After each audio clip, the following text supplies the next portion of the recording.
You know. How you doing? Yeah. I'm serious. I'm not talking is what I'm not doing because I can't enunciate this morning. Sitting here looking at a picture of Brad Smith, Yep.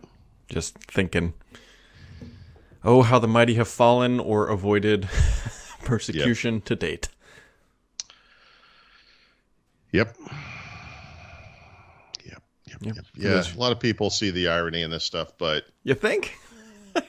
I know. But I mean, it's it's like if someone invaded Germany today, you'd be like, oh, the irony. Mm-hmm. Like, okay, guys, that was ancient history. Like, let's get over this. Yeah, I mean, the reality of the mobile world is there are two gatekeepers that control access to 100% of the users, and there's no doubt that Apple's behavior is going to change. Mm-hmm. So whether that happens as the result of antitrust action or because of the threat of antitrust action, this stuff is important. And by the way, I mean, here's something all Microsoft users will at least partially appreciate.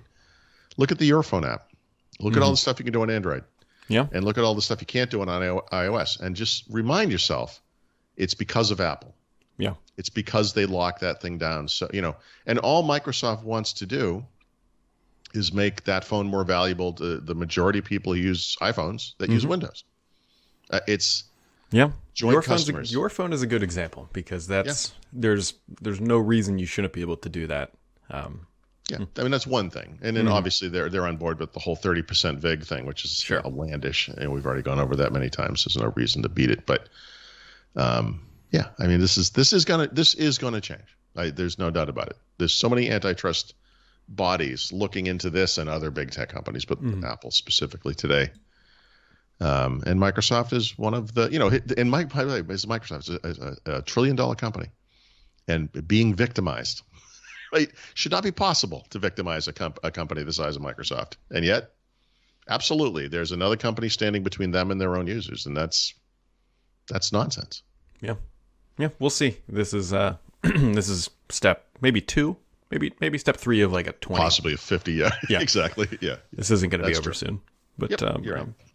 Yeah, there's somewhat surprising news is one that there's 15 million players of Sea of Thieves. I'm assuming that's like total. I can't imagine that there's 15 million. It is total. That's right. Yeah. There are not 15 million people playing it since the game debuted a year and a half ago. Yeah. But the big number there to me is the Steam one, right? It is. Apparently, that game came to Steam, which is obviously PC only, right? So I kind of think about this. Like, I think of Sea of Thieves as an Xbox One game, but I guess it's a Xbox platform game, so it's a PC and console. Since it debuted on Steam June 3rd-ish, so about a month and a half ago, 1 million people have purchased the game. Purchased it. That's great. Yeah, I mean that's not insignificant. So the other thing I'll say is, this game is very reminiscent of the last 2 Gears of War games. And these are all Xbox Studio games or Microsoft Studio games, what they're calling it, where the company does an amazing job of supporting the game after the fact with free, what we'll call DLC, for lack of a better term. And if you go and look at the list, I don't play Sea of Thieves. I'm not super interested in this kind of game. But if you go and look at the list of what they've added to the game since it was first, it's astronomical. It's like unbelievable. And I know there are, people who are critical of the game saying, oh, I sail around for days. I never see anybody, like it's what was that Sony game? This No Sky or whatever. I don't think that was No Man's Sky. No Man's Sky. I don't think that was a Sony game, but yes. Yep. Okay, but I'm sorry. But it's like the seafarer pirate version of that game. It's like an empty universe that you can explore all by yourself. Yeah, I mean, I'm sure they had things to fix in the beginning, of course, but I just the ongoing support. I'd like to see that. I mean, I just, as someone who has spent many dollars on content post game release, I appreciate that kind of support. It's good. Yeah, it's there's no other way to describe it. That's good news for Microsoft. Obviously, they're putting a lot of money into studios lately. So, yeah. It's today's Tuesday. Tomorrow's Wednesday. Which Very good. Nailing the basics. Yep. Which is hopefully my last work day of the week, but we will. What's the letter that comes after D in the alphabet, Brad? FU, I believe is. Okay, those are 2 of the letters. We kind of skipped. So yesterday we talked about the Windows 10X news, but there's Yeah. another part of that which kind of came to light right after the podcast, I guess, which is I don't think we talked about it, did we? What do you call it? Microsoft Cloud PC thing. No, we didn't talk about it at all. And there's been a lot of commentary about this from readers, of course, and I almost feel like it needs some kind of a follow up because it's a, obviously something like this happens and there's a lot of knee jerk reactions on in everyone's case, mine as well. I mean, for sure. But you get the people. It's very reminiscent of the Chrome OS questions you get a couple of years ago. It's like, well, what happens when your internet goes down? You know, the thing is, like, you got to remember this. Microsoft has not announced its product, right? So we don't actually know how it works. So we have to go based off reports from third parties, Mary Jo Foley especially, and we don't know yet. So all we can do is speculate because people are like, well, how much will this cost? What's the licensing? Is this for consumers? And it's like, guys, this is step one. And I think I think the most general statement we can make here is when you think about something like 10X and the changes that are occurring, and then you think about something like Microsoft Cloud PC, which we don't know a hell of a lot about. You got to remember the most important thing is this. This is not happening overnight, and it's not replacing the thing they're already using right now. Correct. Anytime soon. So these things will coexist with the normal rich client Windows 10 that we've had for years and will have for many more years. And so in the beginning, at least, these things will be offered probably only to businesses and as an alternative, right? They're not. Well, they already kind of do offer it to businesses. I mean, Windows Virtual Desktop in the cloud is effectively that. It's a little bit more rough around the edges, I guess, but it's the start. Well, again, we have to almost speculate. I sort of see it as an expansion of Windows Virtual Desktop to include more Microsoft 365 stuff. Yes. And if they do it right, what this will be is the delivery of individual apps and services, not a desktop environment, which, Windows Desktop, Virtual Desktop does as well, too, I should say. You can run apps. But, the stick right now is like, obviously, if you have a Windows 10 client today, you could run an app from the cloud because you're running Windows. It's fine. That would work normally.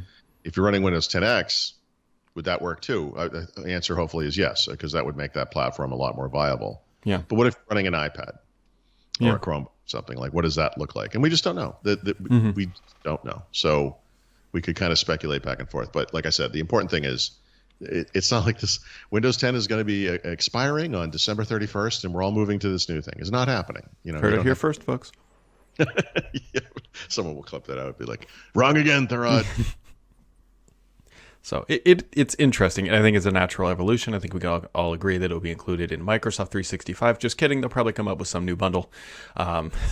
Expensive SKU of Microsoft 365 for sure. Yeah. Have you heard the X1, X3 SKUs? Yes. Yeah. Yeah. Well, then you start buying SKUs of like 16 gigs of RAM for your virtual desktop, and that's by the way, yeah, sure. Do you think there'll be like peak pricing? Oh God. Right? Yeah, if you're working between 8 and 5. Yeah, exactly, during the week. Yeah, I want some of that off-peak pricing, please. Thank you. Take 2 buckets of that. Microsoft just shovels it down your throat. Yeah, like a coal guy in the bottom of the Titanic. Right? Maybe that's the wrong imagery. Yeah. So, interesting. Well, we will see. We will see. I think it's going to be a little time before we learn anything about that, though. Yeah, I mean, Microsoft Inspire is happening this week. These things to me sound like more of a Microsoft Ignite type. Yeah, I would. Yep. Right. So, what are we? When was Ignite going to be in September or November? It was going to be in September.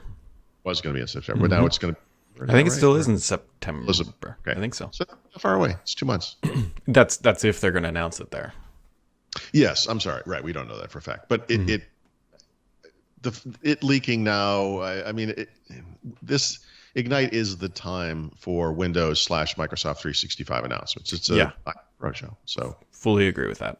So we will see. It's interesting. Oh, the other thing too, which I don't know if you saw this, but Adobe poached Google's Pixel camera guy.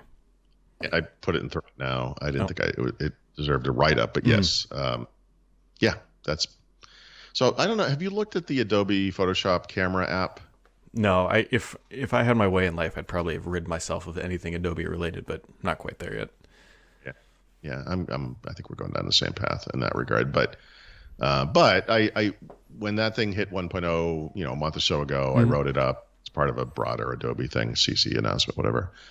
And I think I actually put it on my iPhone, which of course I don't use every day. But I sort of thought about it, and I got to say, a guy with that kind of computational photography expertise. I mean, I can't claim he was single-handedly responsible with the pixels, but a lot of people are basically saying that, it's possible he could do something special with that app, and it might be something to pay attention to going forward. Yeah, we will see. I don't know if I'll get it up. I'm hoping to do it today. Mark Lavoie. What? Is that his name? Mark Lavoie, something like that. Yeah, who cares? Yeah.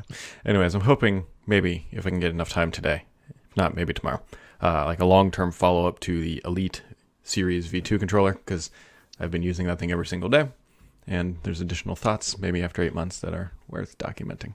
So. By the way, I tried to buy an Xbox controller. Really? About a month ago, maybe. And oh no, it was longer ago. It might have been as long ago as April or May.